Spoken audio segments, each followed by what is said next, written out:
Perfecto, muy bien. Bueno, entonces vamos a analizar un poquito la morfología de las plantas, ¿sale? Entonces, cuando hablamos de morfología, pues hablamos de la forma que tienen las plantas, ¿sale? Y la vamos a empezar a ver de adentro hacia afuera.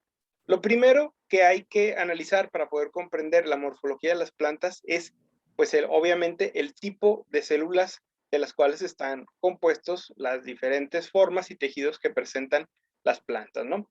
Entonces, en ese sentido, todas las células del reino plante son eucariotas. Entonces, ¿qué quiere decir eso? Que son células que tienen núcleo y organelos bien definidos, ¿sale? O un sistema de endomembranas. Entonces, las células eucariotas son los componentes de los principales tejidos de las plantas.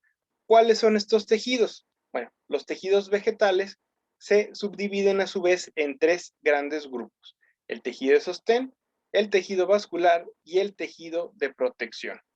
Entonces, en ese sentido, el tejido de sostén se subdivide a su vez en tres grandes grupos: el colénquima, el parénquima y el esclerénquima.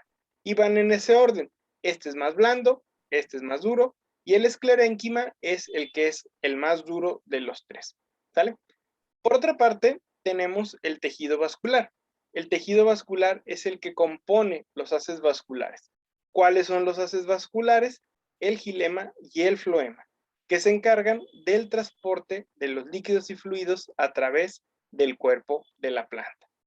Y finalmente tenemos el tejido de protección. El tejido de protección, como su nombre lo indica, tiene la principal chamba de cuidar y defender ante los elementos, ante las bacterias o los virus o cualquier tipo de parásito a la planta. ¿Cuáles son estos tejidos? Bueno, hay dos grandes grupos: el de epidermis y la peridermis, y el de endodermis, rizodermis y exodermis.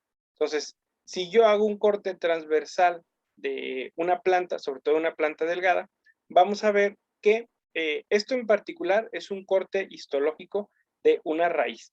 Entonces, a la parte más externa de la raíz se le conoce como rizodermis. A la que está inmediatamente después es la exodermis. Luego tenemos la endodermis. Luego viene un cachito de médula, lo que se conoce como el cilindro central, donde van partes del xilema y el floema.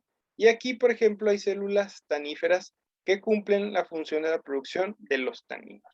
Entonces, esos serían los tejidos que presentan algunas de las plantas, ¿sabes?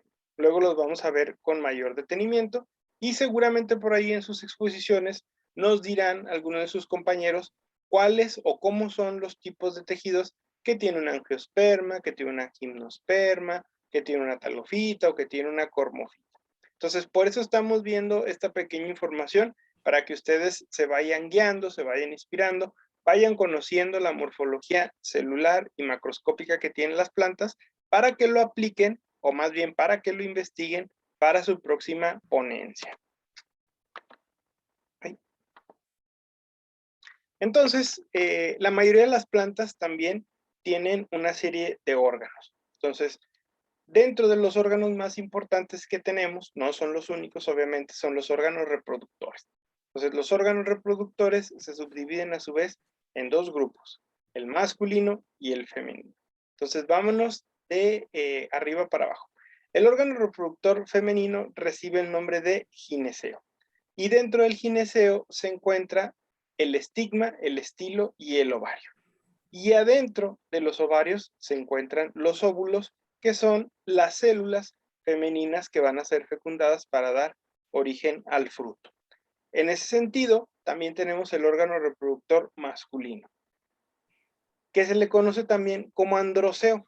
Dentro del androceo, o más bien el conjunto de estambres, que son las estructuras masculinas de la planta, constituyen al androceo. Y cada uno de los estambres tiene dos partes: un filamento y una antera. Y dentro de las anteras se van a producir los granos de polen. Los granos de polen son aquellos que se encargan de la fecundación del óvulo, ¿sale? Entonces, vemos aquí esta pequeña imagen donde está una planta. Entonces, perdón, una flor. Entonces, esta es una flor ideal donde se alcanzan a apreciar claramente todos y cada una de las estructuras que hay. Entonces, vamos a centrarnos meramente en las estructuras de la flor. Entonces, aquí tenemos por este lado el estigma, el estilo y el ovario. Entonces, a esto conjunción se le conoce como gineceo, pero también lo pueden encontrar como carpelo. Son prácticamente sinónimos, ¿vale? Y en vez de encontrarlo como androceo, se puede encontrar meramente como estambres. Como ya habíamos dicho, cada estambre tiene un filamento, que es esta pequeña base, y la antera, que es la parte más superior donde se produce el polen. Entonces, estos son algunos de los órganos que presentan las plantas. Repito nuevamente, tienen las plantas, sobre todo las plantas con flor, un órgano femenino y un órgano masculino que les sirven para la reproducción. Y normalmente estos órganos están ubicados dentro de la flor, ¿sale? Pero en estructuras separadas. Como ya lo habíamos dicho, las plantas tienen una estructura que es el gineceo, que es la parte femenina, que ya señalé hace un momento, y el androceo, que es la parte masculina. Están en el mismo lugar, pero están por separado, ¿sale? Ahora bien, todas las plantas realizan un proceso que se conoce como fotosíntesis. Previamente, voy a regresar un momento, habíamos dicho que todas las células vegetales son eucariotas, y si son eucariotas, tienen un sistema de endomembranas. Dentro de las endomembranas tenemos un sistema de cloroplastos. Entonces, los cloroplastos normalmente tienen tilacoides, ¿vale? Entonces, aquí nosotros vemos a los tilacoides y estos tilacoides, pues básicamente su chamba es contener a la clorofila. La clorofila es un compuesto orgánico que normalmente tiene en su composición un núcleo atómico metálico de magnesio. Entonces, este núcleo metálico normalmente se excita con la radiación solar, produciendo electrones y dando inicio a lo que se conoce como la fotosíntesis. Entonces, en ese sentido, el color verde de las plantas es debido principalmente a la presencia de cloroplastos, pero sobre todo a que los cloroplastos contienen clorofila dentro de los tilacoides. En cuanto a su morfología, podemos decir que las plantas tienen tres partes básicas. ¿Cuáles son estas tres partes? La hoja, el tallo y la raíz. Entonces, en una planta ideal normalmente tenemos, como ya lo dije, de abajo para arriba, raíz, tallo y hojas. Entonces, en ese sentido, hay diferentes tipos de hojas, de tallos y de raíces. Ya las vimos al inicio del curso, donde presenté algunos de los tipos más representativos. Entonces, en ese sentido, la raíz normalmente cumple la función de anclaje al suelo, pero también de la absorción de los nutrientes. Y por otra parte, el tallo normalmente cumple la función del sostén y del soporte de la planta, para que finalmente la hoja se encargue del trabajo de la fotosíntesis. No hay que olvidar que existen otras estructuras, como las flores o los tallos, que pueden o incluso las raíces, que pueden llegar en un momento dado a producir la fotosíntesis. Sin embargo, quien lo hace primordialmente es la hoja. Ahora, las plantas podemos clasificarlas en dos grandes grupos, ¿sabes? ¿Cuáles son estos grandes grupos? Son las angiospermas, que normalmente producen semillas protegidas, un fruto, un pericarpo, un exocarpo y un mesocarpo y un endocarpo. Entonces, a lo que le conocemos como el mesocarpo, en este ejemplo donde tenemos una caricatura de un durazno, se le conoce como la carnita. Normalmente la cáscara de los frutos es un exocarpo y lo que conocemos como el hueso o la semilla de algunos es el endocarpo. Entonces, por lo general, el endocarpo está recubierto por la carne del fruto, como es el mesocarpo, y al final se encuentra la pielecilla del fruto, que también se le conoce como exocarpo. Entonces, esas son las partes que tiene un fruto una vez que se ha dado la fecundación, ¿no?